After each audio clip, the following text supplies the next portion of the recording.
अरब और मुस्लिम दुनिया में भारी गम गुस्सा है। कतर ने इस हमले को अपनी खुद मुख्तारी और अंतर्राष्ट्रीय कानूनों की खुल्लम खुल्ला खिलाफ वर्जी बताया है। कतर के प्रधानमंत्री ने इसे रियासती दहशतगर्दी बताया है और कहा है कि देश को जवाब देने का पूरा हक है। कतर की हुकूमत ने इस वाक़े की शदीद मजम्मत की है और ऐलान किया है कि कानूनी टीम बनाई जा रही है जो हर मंच पर इसका जवाब देगी।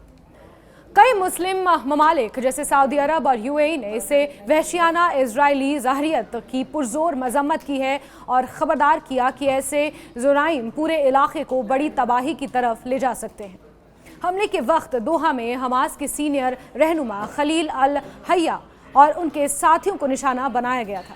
हालांकि बेशतर रहनुमा महफूज रहे, पर 6 लोगों जिसमें खलील अल हैया का बेटा और उसके असिस्टेंट शहीद हो गए। अब आगे ये आसार हैं कि कतर इजराइल के खिलाफ मुकदमा इंटरनेशनल कोर्ट या यूनाइटेड नेशंस जैसी महफिलों में उठाएगा।